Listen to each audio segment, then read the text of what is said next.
And it turns out to be your daughter's severed pinky finger. Still bloody. Hey, just try to imagine this. You say goodbye to your daughter in the morning as she goes to school. Then you sip your morning tea and do your work. Suddenly, you get a package in the mail, which is weird because you don't remember ordering anything, but you thought, maybe it's my daughter's. So you open it, and inside is a photograph of your daughter tied up. Along with it, a handwritten note begging you to save her. Not just that, there's also a small thing wrapped in cloth. You hesitate, but you unwrap it. And it turns out to be your daughter's severed pinky finger. Still bloody. That is roughly how Ping Ping, the Taiwanese star, found out her daughter Xiao Yan had been kidnapped. A local Taiwanese media described this entire incident as just like in the movies. And I totally agree. But before I get into the story, I want to tell you more about Ping Ping's background. Pai Ping Ping is a Taiwanese singer, media personality, and actress. Her career started through a TV singing contest, and by the 1980s, she became one of the best-known Taiwanese entertainers, mainly because of her bantering style. In 1975, she moved to Japan to study singing and acting. There, she married a Japanese comic book writer, and together they had Xiao Yan. However, the marriage fell apart fast because her husband cheated and became abusive. So, Ping Ping packed up her life, moved back to Taiwan, and continued to raise Xiao Yan as a single mother. Xiao Yan grew up to be a very diligent person, a straight A student, and an ambitious one too.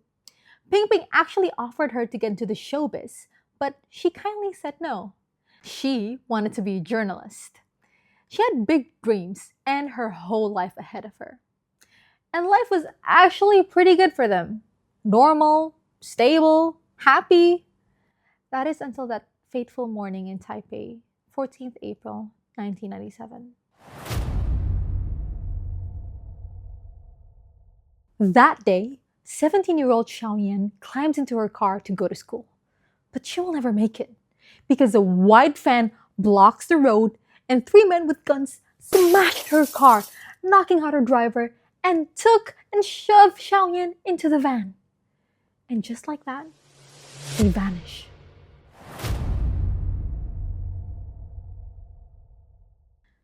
Minutes before everything falls apart, Ping Ping was actually out working at a TV station. And so when the kidnappers called her house, her brother answered. A voice on the other end snaps. Your niece is with us. And if you want her alive, you better tell Ping Ping to prepare $5 million US. And for whatever reason, do not call the police.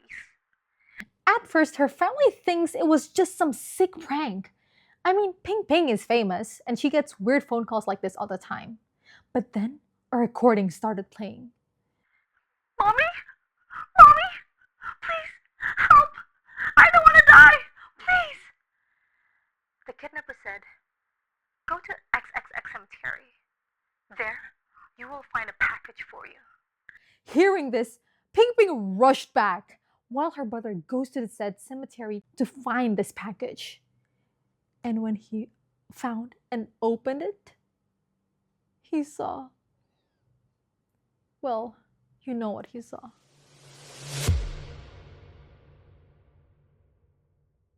Oh, and knowing her only child is at risk, Ping Ping prepares the money. At this point, she is beyond terrified. But she is also smart. She knows that kidnappers can lie, that paying her daughter's ransom money does not guarantee her safe return. And with this, she makes a hard decision. Despite the kidnapper's warning, she went to the police. Soon after, the police arrived at her house. They wiretap her phone and they promised to track the kidnapper's next call. But disclaimer, this case happened in a time where tracking phone calls weren't as easy as today. The police needed Ping Ping to stall the call just long enough for them to trace the signal. Everything is in place, but then something goes wrong.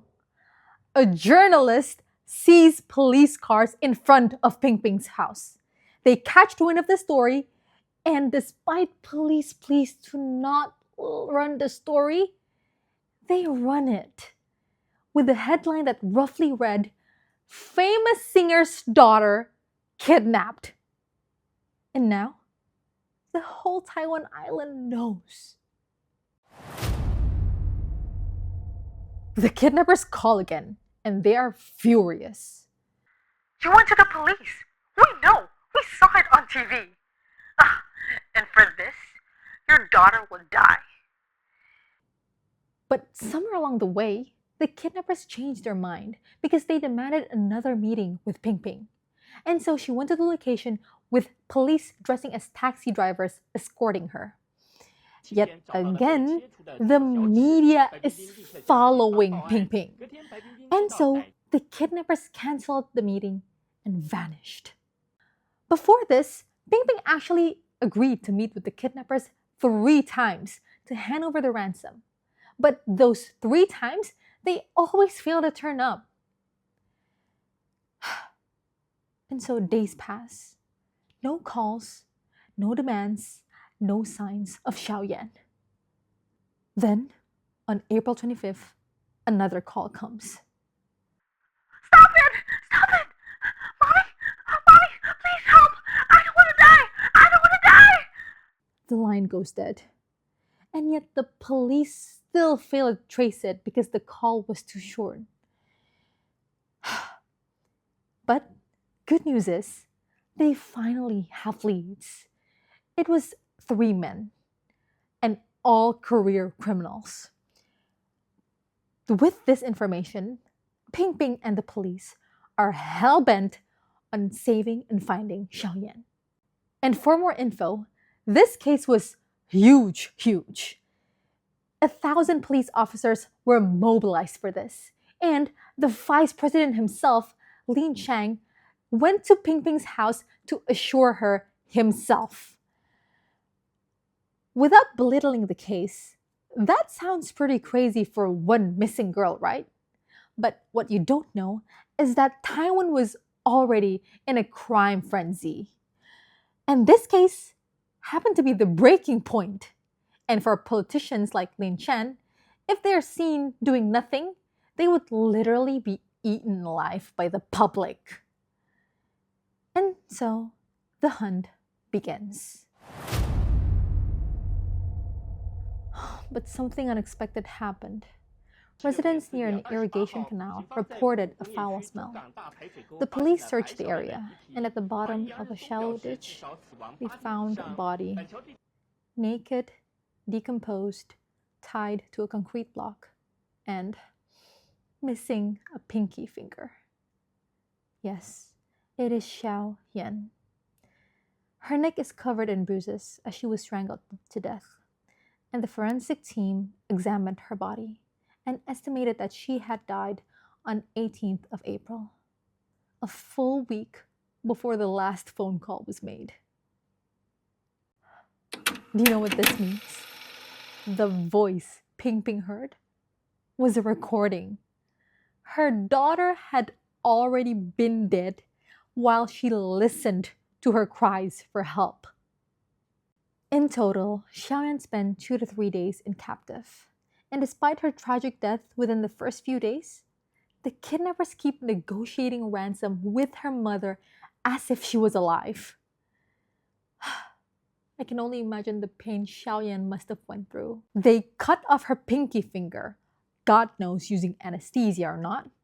She was tortured, raped, and while being in pain from her mutilated finger, she only clinged into hope that her mother would pay her ransom and save her, and that someone would walk into the door and say that she's finally free. But that day never came. I only hope that Xiaoyan knew that her mother tried her very best to bring her home and into her arms. Because of this case, Taiwan erupted in fury. 50,000 protesters took to the street and they blamed everybody. They blamed the president, the media, the police. In response, the government declared a state of emergency. Names were Chen, Lin, and Cao, and they are familiar names by the police. The mastermind behind this operation was Chen, and the motive? Pure greed for money. And this case just gets even crazier. Because, let me tell you, while being hunted, the three kept committing more horrific crimes. Here is the timeline. Okay, so in June and August, they abducted a Taipei counselor for $6 million, kidnapped a businessman for $4 million, and when police cornered them, Lin shot himself. October. With Lin down, Chen and Cao are panicking. They want to get their faces reconstructed. But when the plastic surgeon said he couldn't do it, guess what? They shot him, his wife, and a nurse. November. Cao shot himself while being cornered by the police. And still in the same month, Chen, all alone now, took the South African military family in Taiwan hostage. But he would surrender after a 24-hour standoff. Oh, after all that crime spree, Chen's trial was a media frenzy, heavily televised and with the entire nation obsessing over it.